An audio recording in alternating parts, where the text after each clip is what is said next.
Hello and welcome to the nonStatic podcast, where we explore how to keep moving forward when motivation feels distant. Here we dive into finding peace and fulfillment in a busy world, discovering how to embrace life's opportunities to live with purpose and joy. I'm Jon Beulke, and this right here is my brother and co-founder of our business, and you are the founder of nonStatic, Dr. Josh Beulke. How are you doing today? Good, how are you?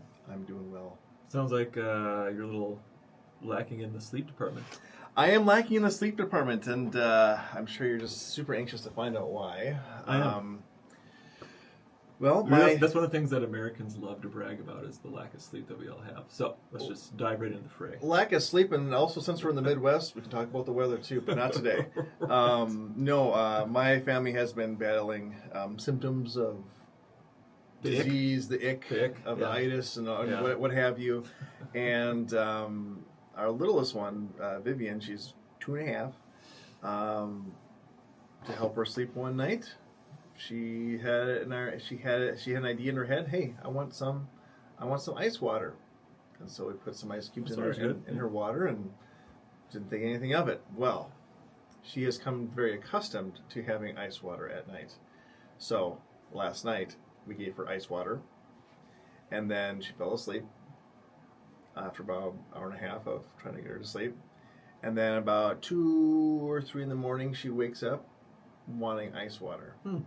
And we were not about to give her ice water in the middle of the night. So she was up like screaming and crying and would not go to sleep for several hours. So we finally did. What? We gave her some ice water. Yeah, some ice water. You should just give her ice water right away and get it all done. But it's just going to be... But isn't it going to, like, reinforce that kind of stuff? It's ice water, John. I know, but, like, if she always wakes up in the middle of the night, it's like, oh, all I have to do is cry and I'll get ice water. So the rationale you should use then is, do you really think 10 years from now she's going to wake up asking you guys for ice water? The answer is no. So at some point she's just going to grow out of it? At some point. It's just water. Maybe we should just get her a really nice, like, thermally insulated... You love Stanleys. I cannot stand Stanleys, Josh. I like my Stanley. Ask me why I don't like Stanleys. You think they're overpriced? Overpriced. Well, yes. You're gonna. I'm in trouble. Alienate a lot of people. Well, you know what? I like my Stanley. If you guys like your Stanleys, God bless you guys. I'm proud of you guys. I would like to buy 10 other ones of like Contigo or a different brand that's not. Don't you have a Yeti sitting right over there? I do, but this Yeti, Josh, I did not pay for. But you're using it. This is given to me by our electrical company. Yep, you're using it. That's great. Yeah, it's a great mug, isn't it? That's fantastic. Yeah. I love my Yetis, but I haven't paid for a single one. Well, you do you. Well, that's you're not setting us up very well for. We're watching our kids next week, and my wife is watching your kids. Yeah. And you're not giving me a whole lot of confidence that it's going to go smoothly. So I'm just leave it at that. It's going to go just fine. I will say with when they are with anybody else, they're angels. But they're angels. I think it's just because they're just getting the sickness out. Probably. Right now. That's pretty much what it is. I always remember the ice water. I found out that being a parent, especially being a girl dad, you expect parenting to go like a certain way, right? It just you expect it to go in a straight line. I expect to go in a straight line, Josh. Yeah. I kind of feel like you knew I was going to say I was going in that direction. I kind of surmised picked up on that based on what we talked about just before we started. But it's not. Yeah. Being a parent does not go in a straight line at all. It's not. It's a whole mess of spaghetti. It's a mess of spaghetti. Yep. Yeah, indeed. Yeah. Well, that's kind of what we're talking about today. Is oh my gosh, the myth of the straight line. Oh my gosh, how about that? Yeah. I had no idea that we were going to be talking about that today. Did you know that straight lines are a myth? They are 100% a myth. Especially when it comes to progress. Oh my gosh, yes. And essentially what I want to talk about today was that progress never follows a neat linear path. As you've learned, life is full of detours and unexpected turns and backtracks and whatever phrase you want to use. But for whatever reason, we always continue to hold on to the idea that to get to our goal or to get where we want to be in life, it always should go in a straight line. And if somehow it doesn't go in a straight line, that somehow there's a failure, or somehow right, we have to give up on it. Well, your business plans don't work out the way you want it to. And so therefore, is it a crappy business plan? Right. Or, my fitness journey hasn't gone to plan. So, well, nobody's fitness journey goes to plan. That's for sure. No. Or mental health, for example. Mental health, for sure. Things, mental health, emotional health, relationship health, or relationship goals, I should say. They never go exactly how we plan them out. And that's what's kind of interesting is when there's this whole sector of the industry, I'll just lump it into the mental health industry, that is really focused on self-improvement and goal setting and all that stuff. And we've talked a little bit about that before. But it all makes this assumption that if you set a goal, then you set up the steps to the goal, that you're going to reach them. If you follow that order, that you're going to get to your end game in a straight line. That never happens. I would argue that there's never been a single time that anyone's ever reached a goal without a sidetrack or a detour or having to adjust some way somehow. And that's probably why at the end of each podcast you always say enjoy the journey. Right. It's a journey. It's a journey. It's definitely not a straight line. A wise man once said that life is not you're not on an adventure until you've made at least one U-turn. That would be our grandfather, our wonderful grandfather. Yep. Mm-hmm. Yep. And Thomas Dirks, and it's true. And whenever we would go on trips with him, him and Grandma, it's always incredible memories. Yeah. Just the best. Yeah. But he had a really good outlook on life. Both of them really do have a really good outlook on life. But yeah, it's sure there's going to be detours. There's going to be messes all over the place. But that's just part of the journey. It's important to learn to enjoy the journey and just kind of difficult circumstances. They're not fun. You're not really going to enjoy them. But I think in the context of appreciate what you're going through. You just understand that's part of the process. Yeah. Whatever it is that you're dealing with. So we kind of consciously know that, but we don't like it. We don't like it, but for some reason we're conditioned to we're conditioned to believe that we're supposed to have linear progress, and sometimes it's helpful to think about why we think that way. Just for example, look at how we're brought up in a school setting, regardless of where you went to school. We are taught that things move in a straight line. So all curriculum that you have is very sequential. It's built one thing upon another, which that's the way it has to be. But it's an efficient way of learning, at least academically. But when you think about it, we're also conditioning ourselves to believe that to make progress, it goes in a perfectly straight line. You look at the math class. Before you can learn how to divide, you have to learn how to add. You have to learn how to subtract. It builds on itself. And before you even know how to add, you have to identify numbers first. You can't jump into adding if you don't know what the numbers are. Right. So it makes sense from an academic standpoint. But the problem with that is we learn that we have to go in this specific order and it has to follow a straight line. The problem is that's never how it goes. If it may go that way academically, but any other areas of our life rarely follows a straight line. Right. So it's interesting to think about why we tend to expect that, and one of the reasons why is we're kind of conditioned to think that way.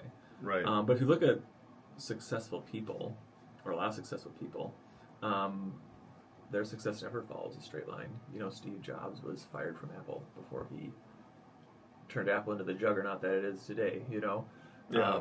Someone argued that Apple has a cult-like following, which I'm not saying it's a bad thing, but Apple was kind of a laughingstock for a long time. Right. And their then colorful Macs. Or iMacs, whatever they call them. Steve Jobs finally... Monochrome. Remember the monochrome monitors they had? Black and white screens? Yeah, oh yeah. They had black and white screens way longer than Windows. And whenever my teachers... I always think of my choir teacher, because I always hung out in his office. But just black and white monitor. I'm like, why would you use this garbage? You can't even tell if you're making a flyer or something. How do you know if you're what colors you're using? Yeah. No. Yep. Anyways. But the other thing is when we talk about career progression, just as an example, in our jobs or in our work, we talk about career ladders. You know what I mean? But the reality is our career ladder, so to speak, or career progression never follows a straight line. So some would call them the better terminology would be a career jungle gym rather than a career ladder, for example.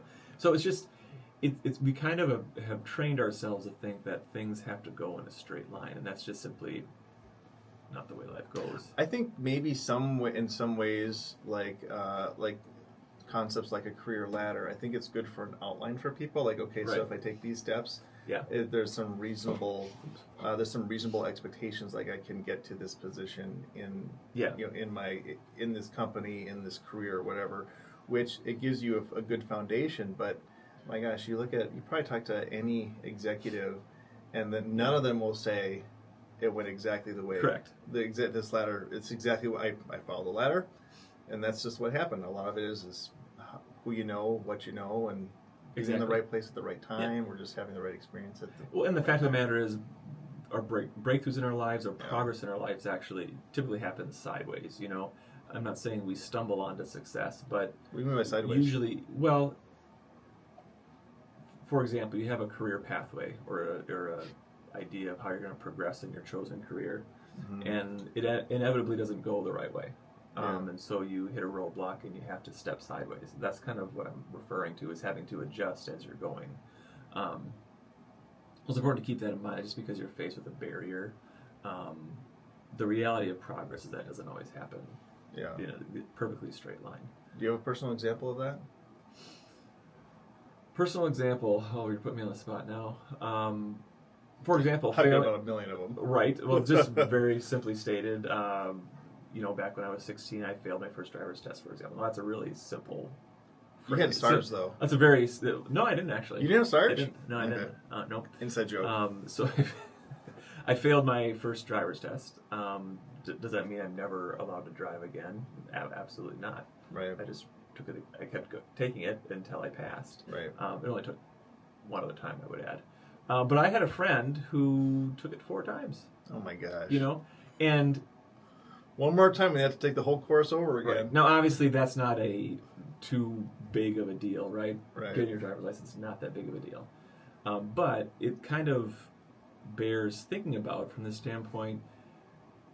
Sometimes we apply, like if the logic were to be, God, I failed my driver's test, I'm never going to drive again. I'm never going to be able to drive ever. Well, you and I would, and most people would say, well, that's absolutely ridiculous. Just go take the test again, and you'll most likely pass. Right. Learn from what you learn from your failings, Right. and do better next time, and you'll pass. Right. Most of the time, we would apply that logic to something simple like a driver's test, but we tend to not want to do that with other areas of our lives. So, translate that to a relationship, for example. Say we have a failed relationship, or we made a mistake in our relationship that caused hurt, or what have you. A lot of times you say, well, I made that mistake because I'm a bad person, or I have a character flaw, or there's something wrong with me, and therefore sometimes we have a tendency just to want to give up, and we tend to avoid the problem that we're having. That's a complete opposite of what we would do if we failed our driver's license test. You know, if we fail our driver's license test, typically, now I get that there's some people that may have anxiety issues or what have you that can't go on, but for the most part, if we fail our driver's test, we don't internalize that and make it to be about us. We don't say, because I am a bad person, therefore I failed the driver's test. It was the course. It was a bad course. It was the fact that it's not my fault that I cut into the second lane on a one-way street, which was an automatic fail. Didn't accelerate fast enough, or didn't look both ways. Didn't wear the baseball cap so the guy could know that I looked both ways. But you get my point, though. For something like a driver's test, we're like, okay, I can see where I did wrong. I made a mistake. I'm going to correct it, and I'm going to do better next time. That's a healthy way of looking at a problem.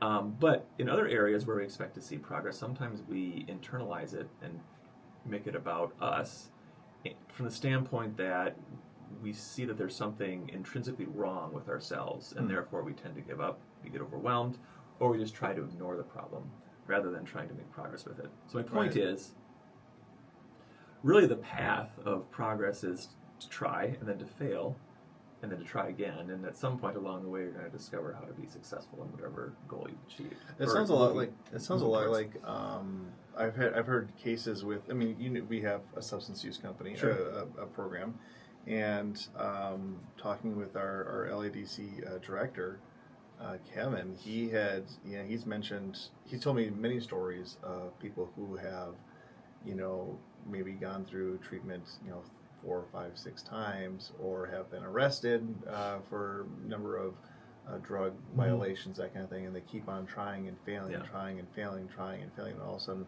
at one point, it sticks. Yeah.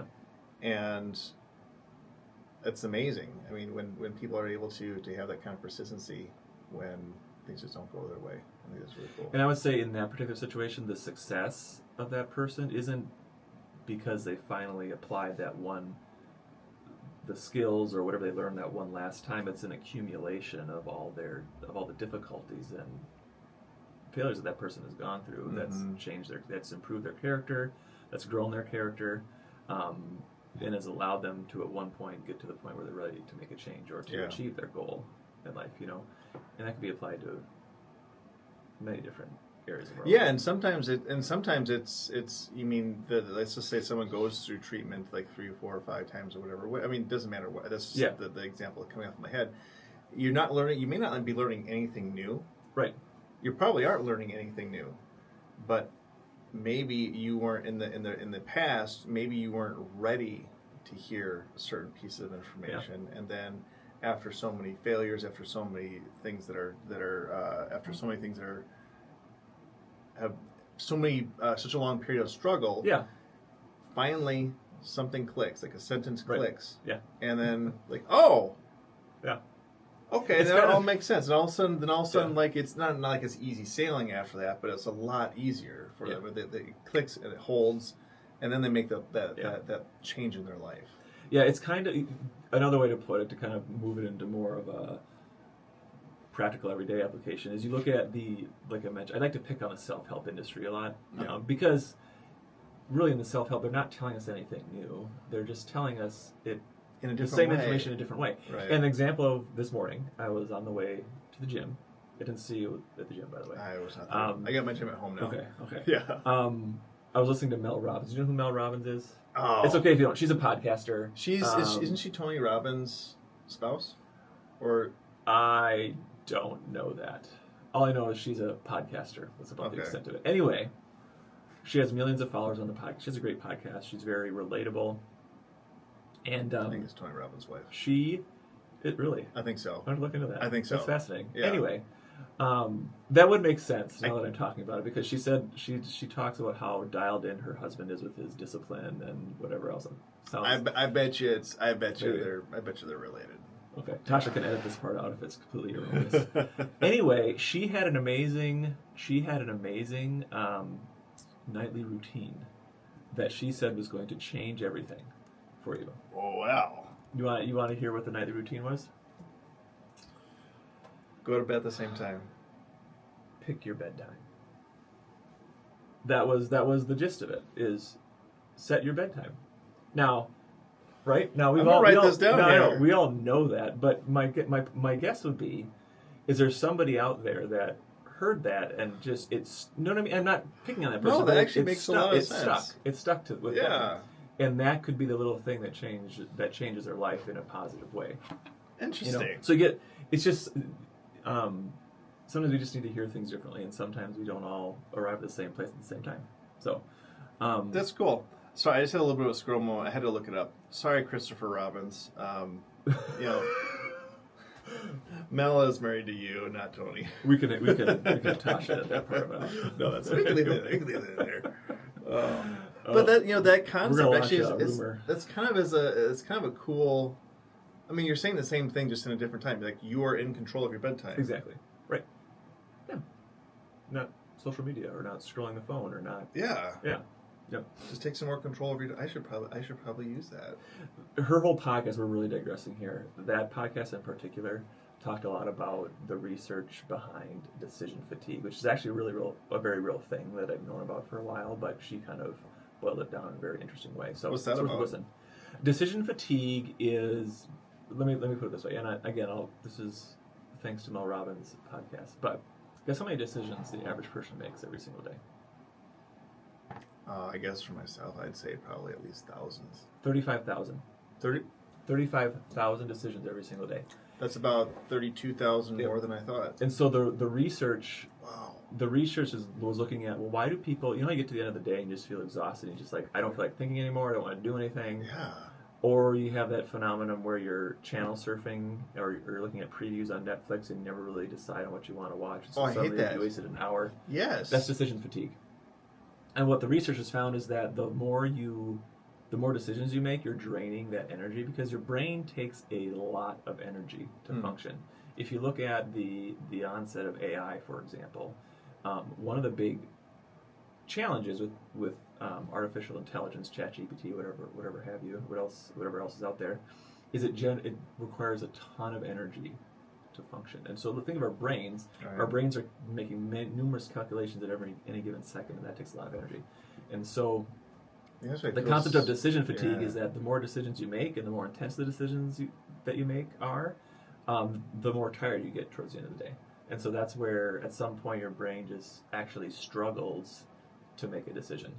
So, this is definitely kind of going off a little bit. But how do you think people can? Do you know of any ways people can mitigate that decision fatigue? Like, okay, I know I have to make all these decisions. I know I'm getting tired. Is there any way people can recharge during the day? Is it just kind of like taking 15 minutes to do a little bit of meditation or that just helps too, relaxation? But that's why a lot of people talk about automating your decisions. So, for example, one very basic example, which isn't going to solve the world's problems, but picking your clothes out the day before. That's a decision. Is setting your clothes out the night before, and so therefore in the morning that's one less decision that you have to make. But you're so tired at night, you don't want to think about what clothes you're going to wear. But again, at some point you have to make the decision. If it's a routine of yours that you've set up, then it doesn't take nearly as much brain power. That's the other piece is the more habituated we are with some of our tasks, the less effort goes into them. I don't think at all about brushing my teeth. It just happens. It just happens. Right. Yep. Anyway, big digression. We should talk about that sometime. I think it's a good one. But anyway, kind of getting back to the idea of progress being a straight line. What is important, it's one thing to plan for things to be in a straight line or to plan a sequential goal. The problem is if there's a psychological toll on us that occurs when we are expecting a straight line, okay, and not able to adjust. So, for example, just at a basic level, if you set a goal for yourself and you expect that you're going to achieve that goal with zero barriers, zero obstacles, and zero needing to adjust, that leads to a lot of frustration. Frustration when things don't go, quote, according to plan. Right. Quote, and just because you're met with a setback doesn't mean things aren't going to plan. It just means you have to readjust. Do you think that's where a lot of people just fail? Because it's like the first time, they have this grandiose plan, it's all spelled out, and then all of a sudden something bad happens, or not bad, or just something happens that just kind of throws them off the tracks, and they're like, oh, forget it. Yeah. It's not going to work. It's kind of like the classic, and we pick on the New Year's resolutions a lot, but people have a resolution to get fit. Eat better. Okay, that's what we pick on all the time. So they say they're going to have a clean diet and they're going to eat only whole foods and only drink water. Well, first of all, that's a really bad goal because that's really hard to do, even for food Nazis. And they can't even afford that. No one can afford that. No one can afford eggs. Right. But anyway, what happens, the expectation is that, okay, I'm going to follow this plan perfectly for the next 2 months and I'm going to achieve greatest fitness I've ever had. Well, the first day that comes along in which they slip up because they've had decision fatigue and they drink one of their Pepsis that they used to have all the time instead of water. A lot of people, what happens, which is the reason why New Year's resolutions often go out the window, is, oh my gosh, I failed. Right. I'm just going to toss this whole thing out the window. Right. What's the point? That makes no sense. Right? That makes no sense. But that when things don't go according to plan, we don't have built in that the acknowledgement that we're going to need to likely adjust as we go along based on what we're faced or the barriers or the challenges that we're facing. That's where the problem of expecting a straight line comes in. That can absolutely be applied to business for sure. I mean, as you know, our business has been anything but anything but linear. Yeah. I mean, it's been times where it's been absolutely fantastic, and times where it's been an absolute dumpster fire. Yeah. for lack of better, not a dumpster fire, but really, really challenging situations. And I've finally gotten to the point. I don't want to say it was probably kind of the second quarter of last year, second or third quarter. I finally accepted the fact that our business is never going to go, it's never going to grow as planned. Right. It's never going to. We're never going to have convenient emergencies. You know, and it really, and honestly, I mean, with some of the people that we're hiring, they just kind of come out of, have no idea where they come from. Right. It's just kind of like why do we even have Indeed in some cases? Because it's like we're getting we get wonderful, a lot of our best employees come from referrals. Yeah. You know, and like our newest clinic doesn't necessarily, when it just, things just don't go as planned, but then they always end up better. Yep. Than how I could imagine it. And so a lot of adjusting enjoying the journey is perspective, right? Right. We get burnt out when my perspective changed. We get burnt out when we have an unrealistic vision of progress. Right. And so the burnout comes not from failing. Where the energy suck comes from is when we fail and then we do an emotional spiral. And I tend to do that. You can just ask my wife. Mm-hmm. I'm very easy at going down that emotional rabbit hole. I think you and I are kind of like emotionally unstable. We're probably very emotionally unstable. I think so. So we're very much qualified to have a mental health company. Yeah, very qualified. But the key with it is to kind of reframe how we think about progress then, right? And this goes for anything, whether it's business like you mentioned, or your personal growth, or your relationship goals, or your parenting goals, what have you. It's important to see detours, or it's important to see challenges as opportunities. That's the number one. That's really just a simple reframing. Gotta go through it anyways. Yeah. Well, how is a challenge an opportunity? Well, the number one opportunity that presents itself by a challenge is the ability to learn, right? So typically, believe it or not, humans aren't perfect. So when we set a goal for ourselves, we can't perfectly identify every step along the way and anticipate every single challenge. And so those challenges, when they do arrive, are learning opportunities. Learning opportunities to learn about ourselves, like what mistakes did we make. It's an opportunity to learn about skills that we have a deficit in, or areas of growth that we need. So it's kind of reframing those detours as learning opportunities helps. The other thing that I think is really important in this, if people remember nothing else from our bantering, it's to embrace uncertainty. And what I mean by that is not that you should enjoy it, or not that you should want there to be discomfort or uncertainty in life, but just knowing that it's probably going to happen in one way, shape, or form prevents you from being disappointed when it does happen. Right. You know what I mean? You know, for example, my youngest son, Jace, he has a tendency to get up after bedtime with just one more question, you know, and what I find for myself is I get the most frustrated with him when I expect that he will not get out of bed. You know what I mean? True. But when I anticipate that it's probably going to happen, I just need to address it in a loving, caring manner. If I anticipate that it's going to happen, even though I don't want it to, my perspective of it changes. Kind of like with the ice water. Kind of like the ice water. Kind of like the ice water. Okay. Yeah. So, to kind of start summing it all up, because we've gone on for a while here. Are we on number 2 or 3, or which one are we on? We're all the way down to number 4. Oh my gosh! Wow. Okay. Notes, John, on your notes, yeah. Should probably take a look at my notes a little bit closer. The key is to really embrace nonlinear progress in your life, and it can be in any areas, whether it's financial, personal, mental health. When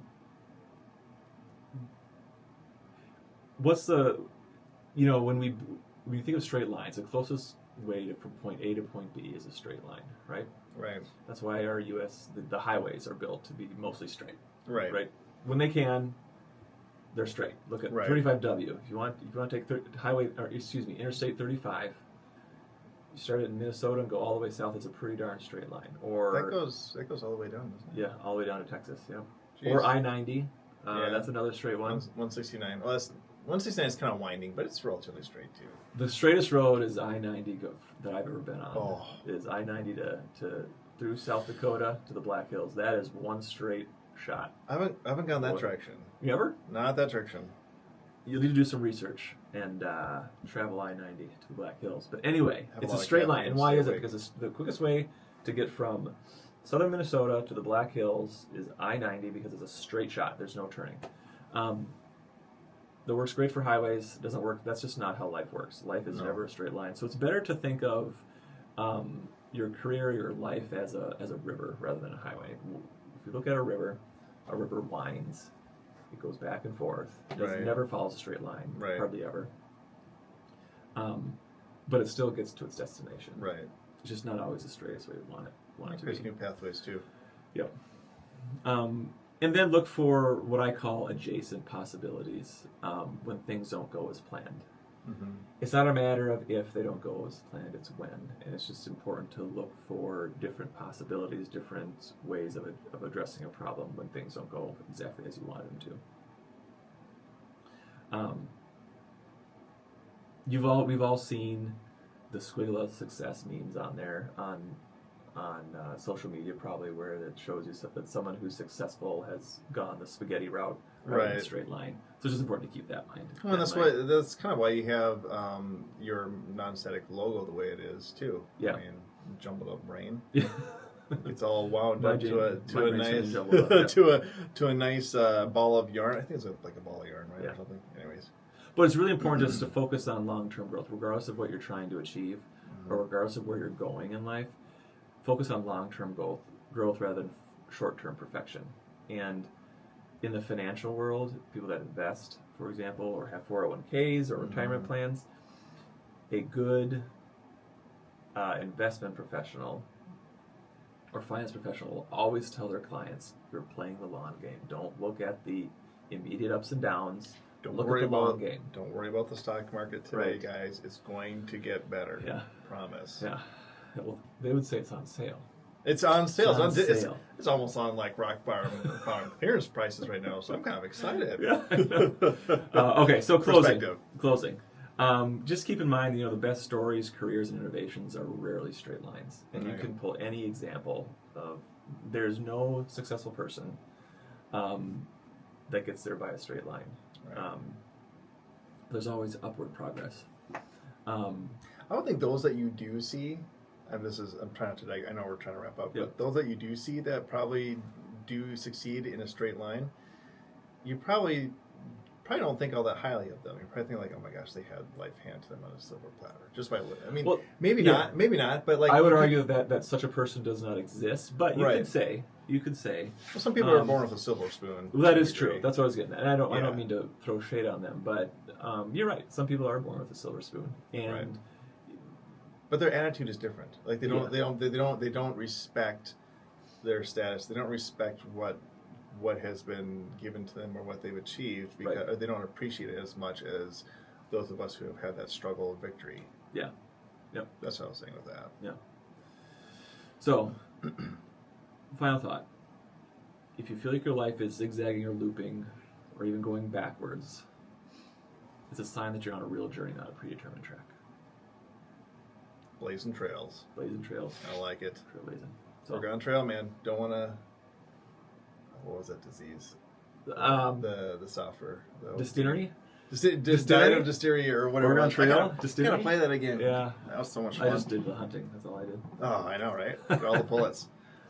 Oh my gosh. Too many digressions. We should wrap up. We should wrap it up. Okay. All right. Well, thank you for tuning into this episode of the nonStatic podcast. Hopefully, hopefully it wasn't too much of a spaghetti pile. We just proved it's not a predetermined track. That's right. So. Exactly right. Yes. So if you'd like to stay connected and dive deeper into finding peace, focus, and fulfillment, please be sure to sign up for the nonStatic newsletter at nonstatic.org. Also, go ahead and subscribe and like and share the podcast and send it out to people that you feel could benefit from this information. And remember, if you or someone you know is struggling with their mental health or substance use, we're here to help. Reach out to us anytime at Inspire Services. We have our website linked in the description box. We're here for you, and if we can't help you, we can certainly refer you to someone else that can as well. So take care, keep moving forward. Enjoy the journey.